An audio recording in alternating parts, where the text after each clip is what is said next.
that's what I've heard with these kind of, I've heard you gotta find a master or somebody to apprentice to. But unless you're, it's like it's your dad, you need a guy like this who doesn't have the same who wants to do it. That's more or less what you gotta do.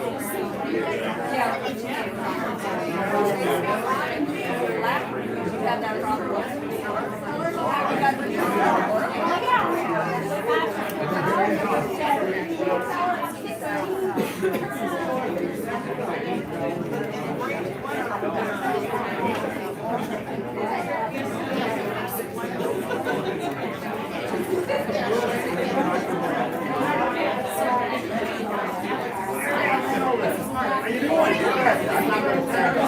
No, I wouldn't believe it.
Okay, bear with me.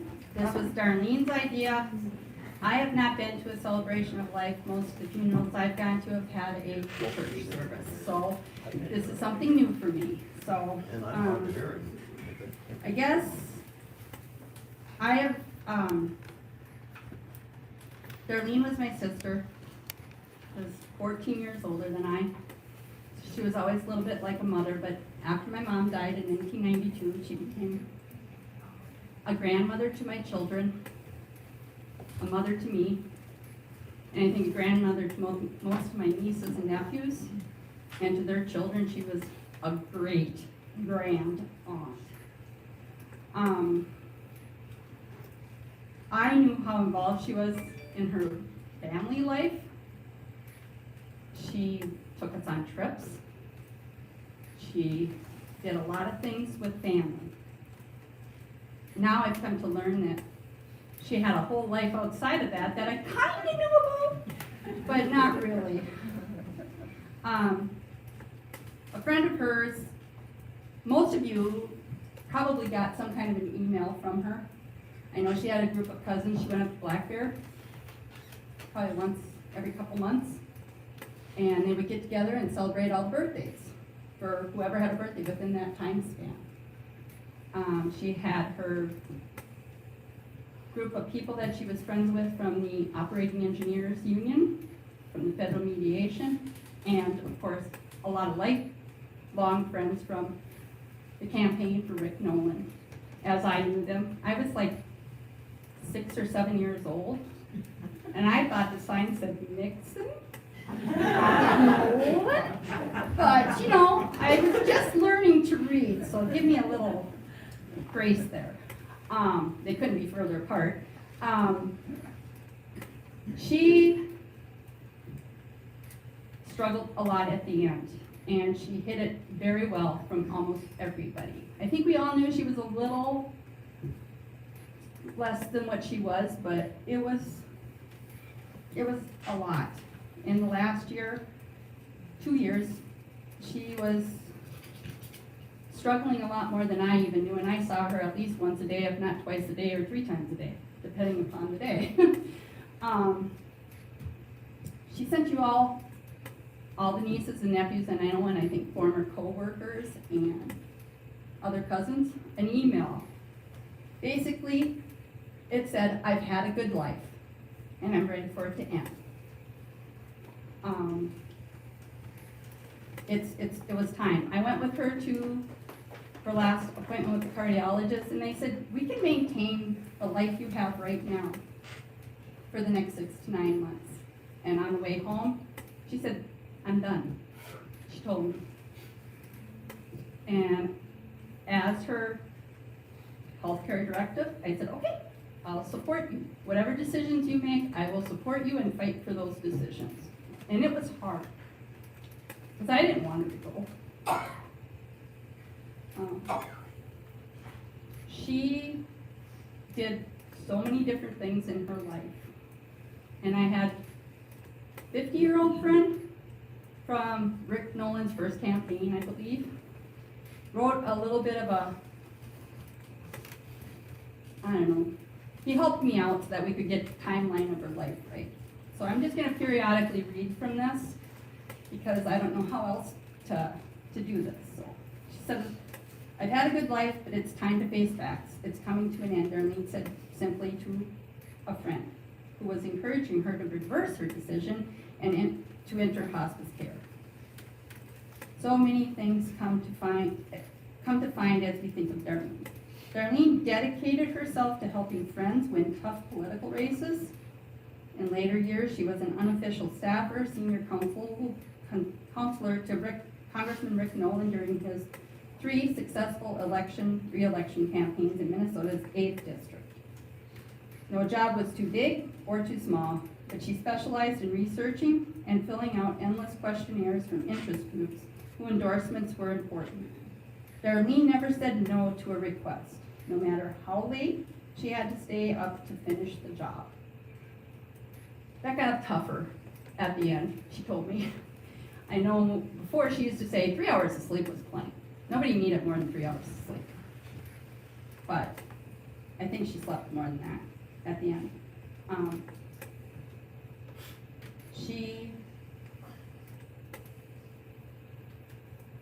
She had so many different groups of people that she dealt with. She was always a friend to labor, always a friend to a cause that she could support. She was very progressive thinking.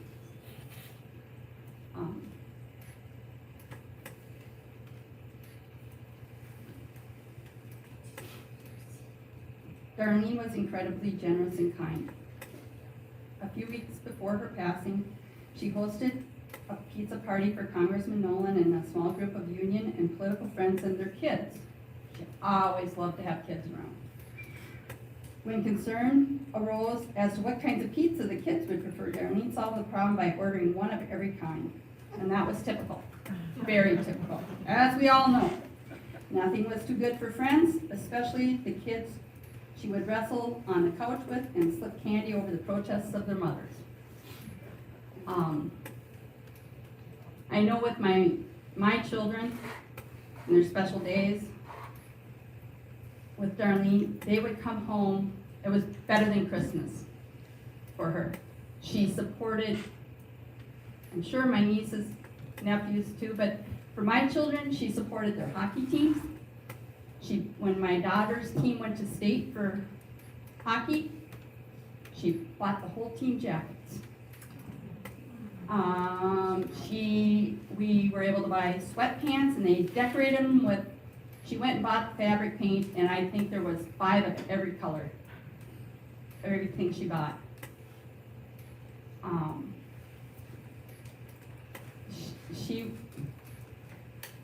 With my other daughter, she would go on hockey trips with us. She bought things for the team. She made sure they had, when Delano got the first girls hockey team, My daughter was on that, and she helped pay for, I don't even remember what it was, but she spent a lot of money helping. Oh, the game day shirts. They all got special shirts to wear for game days, and they had glitter paint on them, and they were black with silver glitter paint. And she made sure they all got one. So she loved kids. Whether it was a baby she could cuddle, it was a 3-year-old she could wrestle, whatever. She would take them and find something they wanted to do.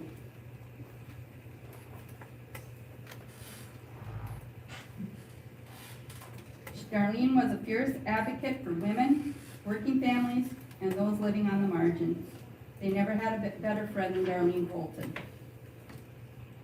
In her early 20s, she was out in January of 1975. Darlene set off for Washington, D.C., having been named a legislative assistant to newly elected Congressman Rick Nolan, representing Minnesota's 22-county 6th district congressional district.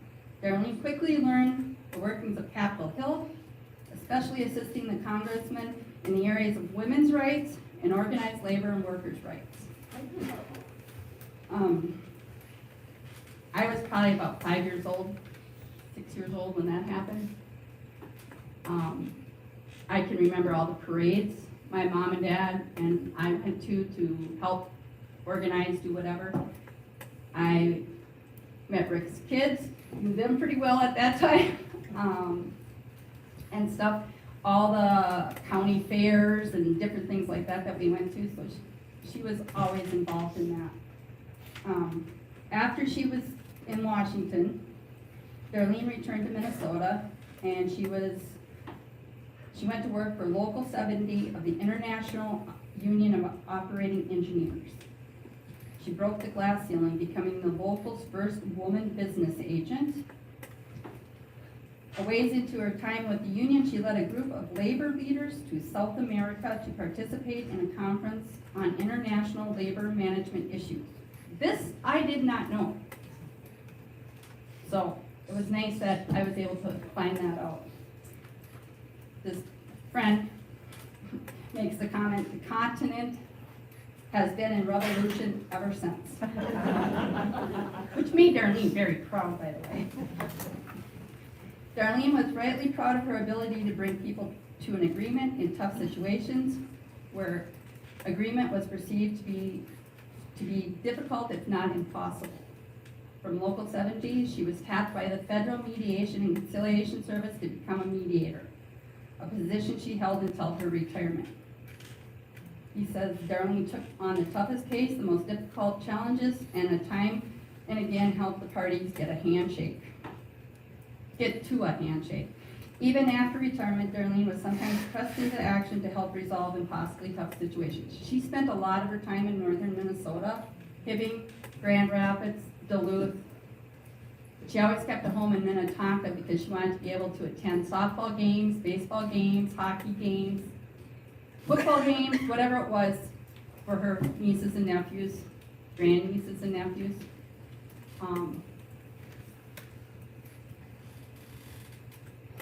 I guess I don't have a whole lot more to say. Are you ready? This is my niece Robin, my sister Donna's daughter, and she was Darlene's goddaughter, and she's gonna give a little perspective on her life with Darlene.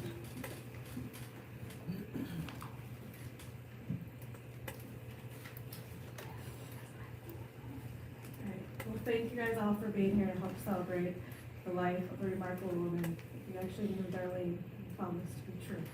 She was very caring, supportive, and loving. She was not only a daughter, a sister, an aunt, and an amazing friend. Obviously not good. Shortly after I was born, my parents chose Darlene to be my godmother, and she actively played this role. She was there for almost every significant moment of my life, not just for the times where things were happy, but also for the sad ones. She was always there to offer me advice and give guidance. To share a quick story, growing up, my favorite childhood memories with Darlene was when we all got to have our special day with her. We got together and celebrated our birthdays. My cousins Jane and Lindsay and I, the three of us, always got to chose where we wanted to go, and every year it was something different. The most fun trip I recall was when we got to go to Chicago. We actually got a road trip there to go to Six Flags and spend the night at a hotel, and then always got to go shopping. Got to go to any store that we wanted, pick out anything we wanted. All we had was $1 limit, and it was a high dollar limit. But we usually picked with Toys R Us, and like I said, regardless what our parents said that we could bring home, she didn't care. We had to do it. That tradition kept going with the great nieces and nephews. I know my children enjoyed the zoos, going to Nickelodeon, movies, or whatever it was. And again, there she took the kids shopping and wanted to bring home whatever they wanted. I remember asking when she dropped off Ashlyn, "Why did you come home with 3 babies? Pretty sure we don't need 3 baby dolls, especially one that cried." That was typical again for Darlene. She wanted to make sure the children felt special and be happy, and that she did every time. As my adult relationship with Darlene grew stronger, and she showed me, and she was like a second mother to me, she always tried to be there for not only me, but for Aiden and Ashlyn. She would attend their choir and band concerts and come cheer them on with baseball, soccer, softball, or whatever activity they were in. She also helped me get them to their activities whenever needed. Not only would we get together for holidays, but we would come and meet up, go out to dinner, or come over to her house for lunch. And we always end up playing games. I know my children and I enjoy playing aggravation, Yahtzee, Scrabble, even card games. We ended up, our last favorite game was the BS. I'm thankful that we got to visit with Darlene this last week at the Meeker Manor. It was actually a great day with her. We were able to play cards. It was a great ending. She was smiling and enjoying her company. So I'm glad that we had that last moment.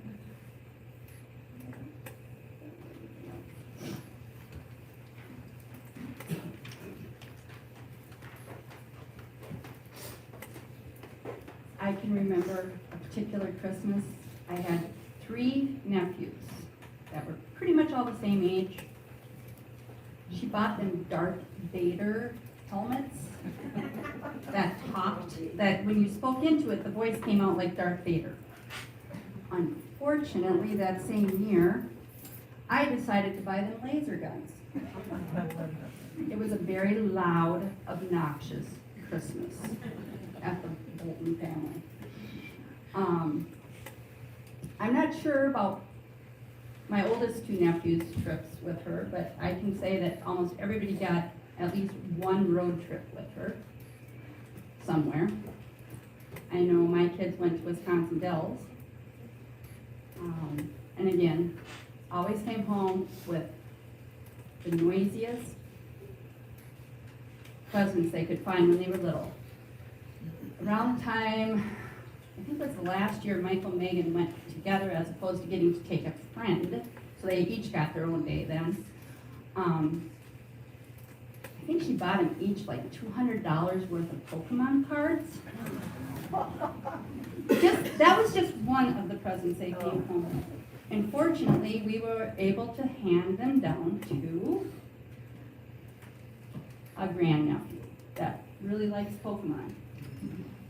Yes, Michael, you're right. So, anyway, I am now going to ask her former co-worker and boss, Lane, to come up and say a few words about Darlene.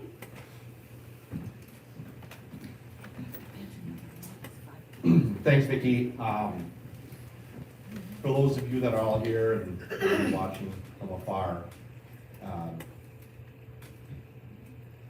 you know there's a lot of descriptors you could give for Darlene. She's unique, special, generous, giving, and the list could go on and on and on.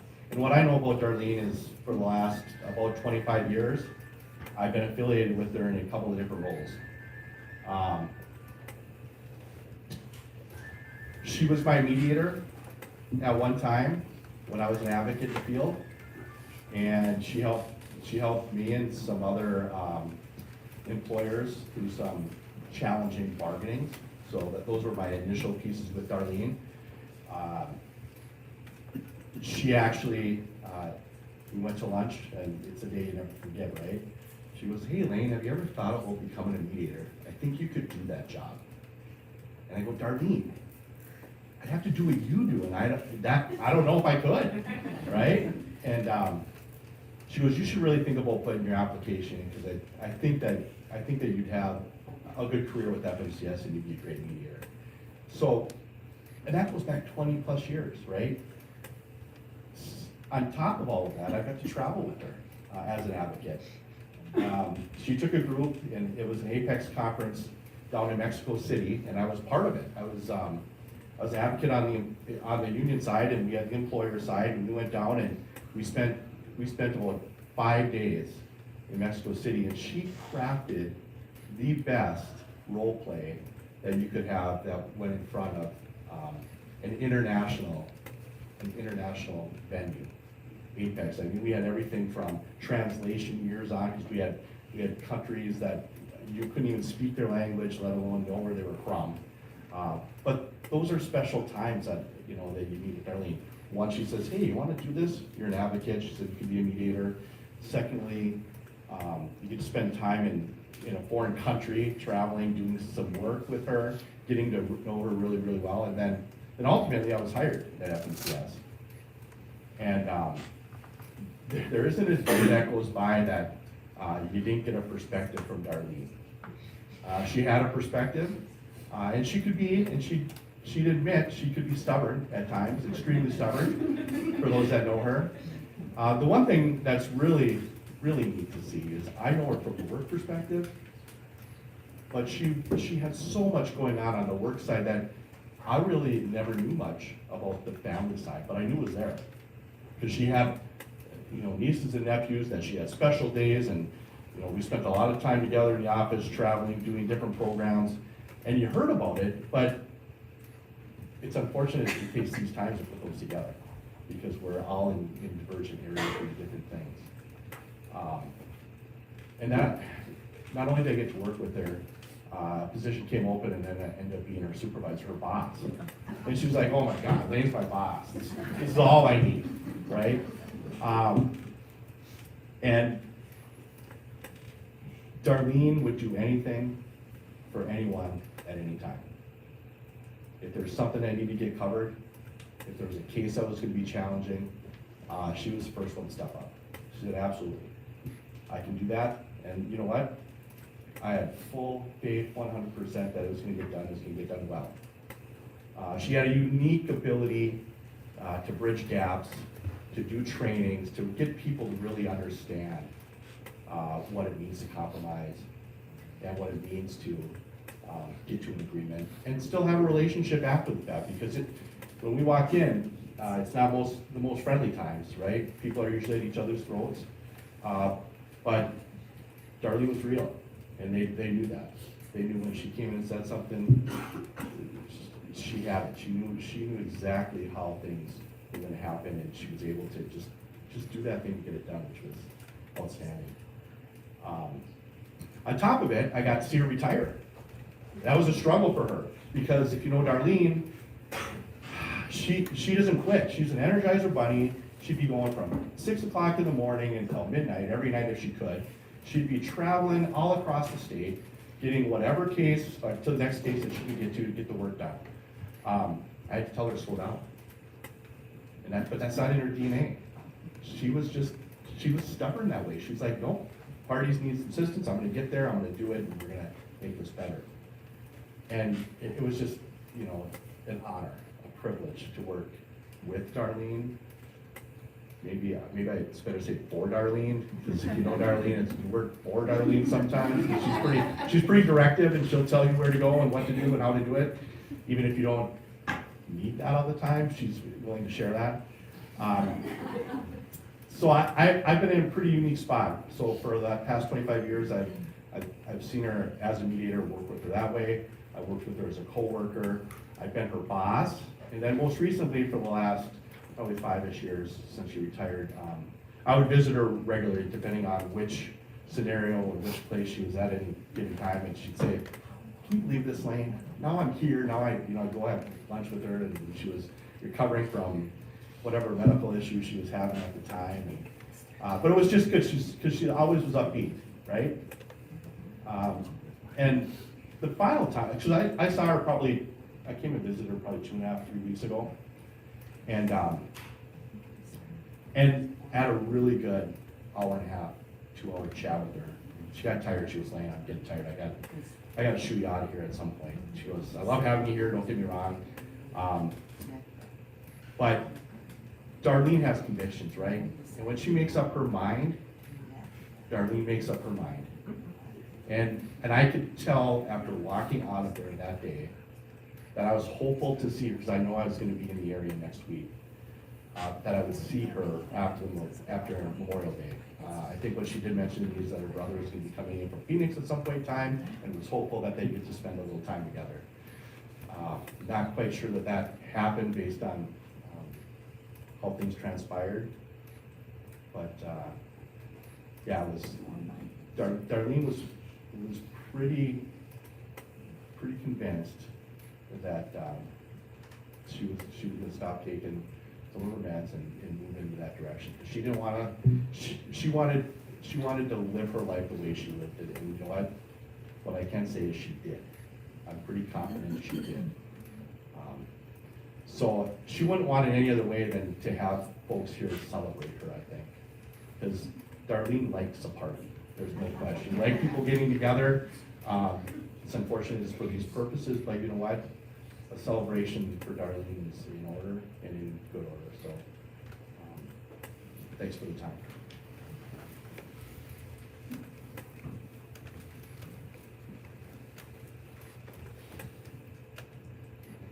Darlene did have such a variety. I see my Voltin side cousins, I see my Jasky side cousins, I see friends from my daughter's hockey team.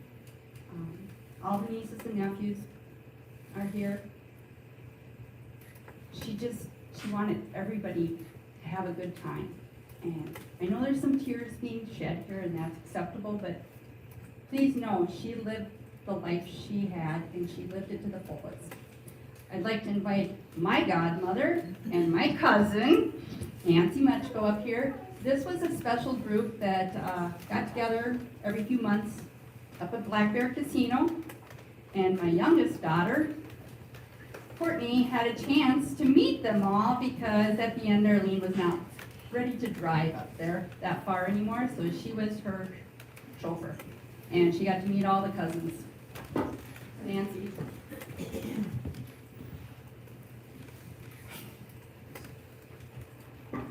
Wow. Well, we started that get-together 25 years ago, I don't remember. And she made sure she got to as many as she possibly could. And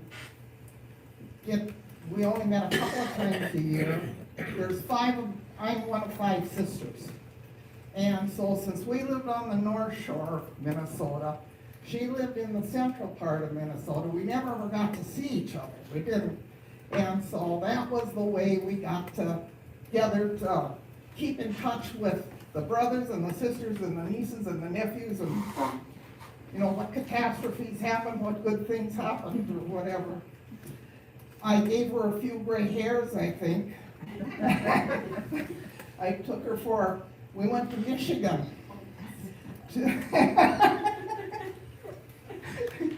And I drove. I wasn't relinquishing my right to drive to Darlene. And if she was coming, she was riding. So anyhow, we started out, we had to go first by Chicago. Well, they had a lot of road construction, and I had a Lincoln Town Car, which wasn't small. And so we're going through this, and it's, 3-4 lanes and trucks and semis and nobody, if you had to turn off, I don't know how you did it, you just kept going. Anyway, so we finally got through all that, and after we got through it, then it started raining and it was all grimy on the windshield because everybody was spitting up stuff, and we finally got through it and I pulled over in, I don't know if it was a restaurant, anyhow, some parking area, and I said, I just gotta rest for a minute. And they said, good. Darlene says, do you know that those semis were 2 inches from the car? Well, I wasn't stopping. And then another time we went and we hit a rainstorm. And it was raining so hard the windshield wipers couldn't handle it. And she says, well, maybe, well, where are we gonna pull over? I said, it's raining, might as well drive.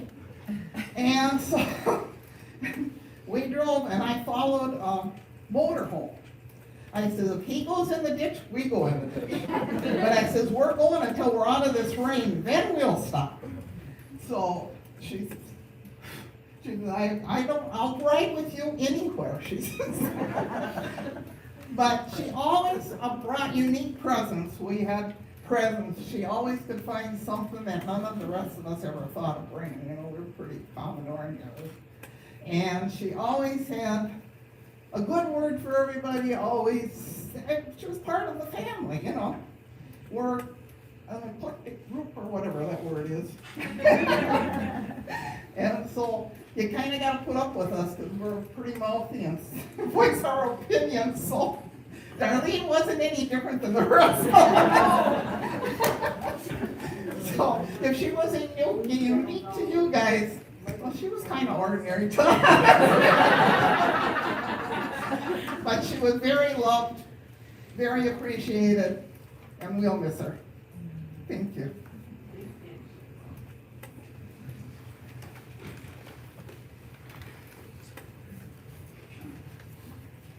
So, part of my job is now being executor. So she gave me all her passwords, which thankfully, almost all of them were the same. Her PIN numbers, some had a PIN, it's the same. So I only really had to learn two.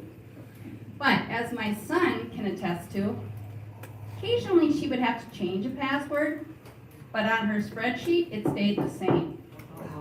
It didn't work well. Anyway, as part of it, I was able to access, I didn't know this, well, I knew she went to St. Peter's Catholic School here in Delano in grades K through 8. And then she went to Delano High School. I didn't know she was part of an email chain of people that got together randomly that were in her class at St. Pete's. So as I was going through some of her emails, checking on credit card statements and all that, I saw this chain. And I said, oh, this might be a way to notify some people that she has passed. All of a sudden, I must have got, I didn't print them all, but I got like 30 people on the, almost everybody commented and sent things. Most of them were what's been said already. She was unique. She was a special person. She cared about you. She would help you whatever way she could. And I guess that's what I want to say, and I'm going to end with, unless anybody else wants to say something. She was my sister. Okay, stand up. She was my flower girl. And the little gentleman that was with her, he didn't want to get all dressed up and come to church. They were at my grandmother's. And when she came out all dressed up, he pointed his finger at her and laughed at her. And she said, you just do what you're supposed to do. This was when she was about 7 or younger. And she just led him up the church aisle and let him back down. That would be Darlene. That was Darlene, yep. Yep. And the guy that took the pictures would put quarters under their shoe so she would stand still so they could take a picture. Because she was always on the go, like we said. And she was quite the character. I remember her saying, I would go to church, and after church I would come home and sit in the corner. Because I didn't behave. And finally Dad would get tired of me being in the corner and he'd say, go to your room. And she said, I'd go up the steps, bam, bam, bam, bam. And he'd say, now come on back down and go up again. And she said, I'd go up again quietly, get in my bedroom, put my pillows on the floor and stomp on them. Particular to that story, I remember the time that she would get to the top of the steps,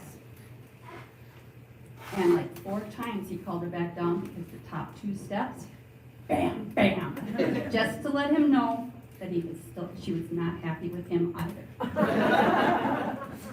But she took him to 4th of July celebrations up at my cousin's farm. She took him to the pig roasts on the other side. And they did a lot of traveling together. So I know when he passed, she was very upset. But she said he had a good life. And that's what she wanted to have. And she let it on her terms. So with that, I'm going to conclude. Oh wait, we have another speaker. This is Patrick, the second oldest of the grandchildren, or grandnephews, or nephews, whatever. I can't think anymore. Yep, my name's Pat Voltin. I had to relate my favorite Darlene story because it still comes up between me and my brother to this day. Our thing was always the state fair with her. Every year it was the Saturday of Labor Day weekend, we'd go to the fair. And everything was on the table. It was just a great day, a great time. Everyone's related.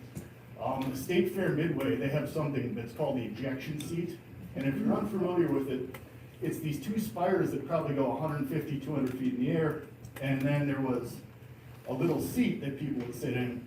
It was essentially a rubber band that was wound tighter and tighter, and then it would snap, and it would propel people up in the air.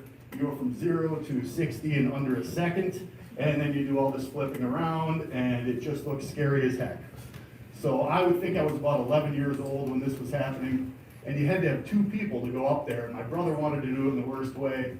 He was a couple years older, so he was brave. I chickened out, and he was on me relentlessly, like, come on, we gotta do this, we gotta do this. So, of course, Darlene stepped up. And I was amazed, but she was about early 40s probably, about my age now, and I would not do this now. But she got on the ejection seat with my brother. They went flying through the air. There was a VHS videotape we had for years of their reactions that we kept and watched. And I remember just feeling, like a chicken. And as older brothers do, he did not let me forget about it for the entire next year. Anytime something that would come up when I wasn't brave enough to do it, I would hear, that Darlene would do it. And that's how I was goaded into so much over that time. We got back there the next year. The first place I went was straight to the midway, hopped on that ejection seat and showed everybody. So I had to let you guys know about that one. Thank you, and thank you all for coming. And please remember her fondly. And I guess any donation you want to give to whatever your favorite charity is. I know Darlene is always progressive thinking. Number 1 on her list was the ACLU, and number 2 was Planned Parenthood. So if you're wanting to give a donation somewhere, those would be the top 2 that I would recommend if you want to do it Darlene's honor, name, whatever. So thank you all for coming, and have a good rest of your day.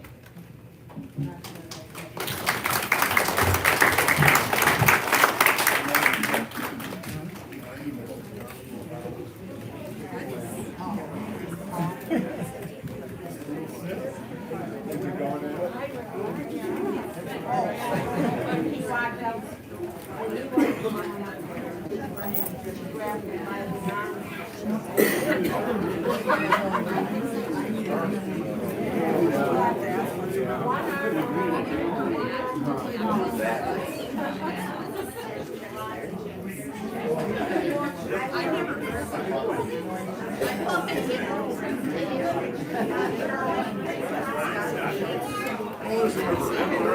really good.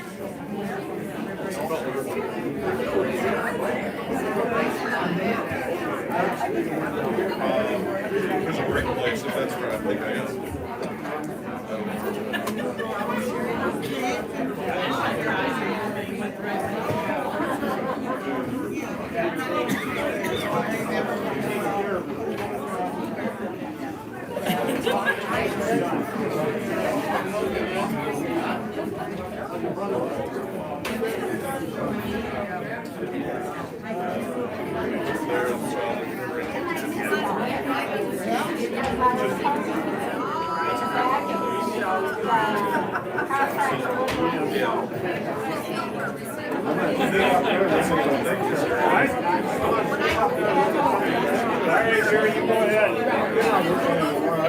Oh, yeah.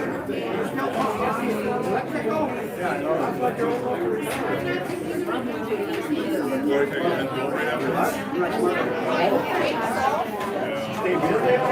You know, it's busy as you want to be. It's right on the way. Oh, you did.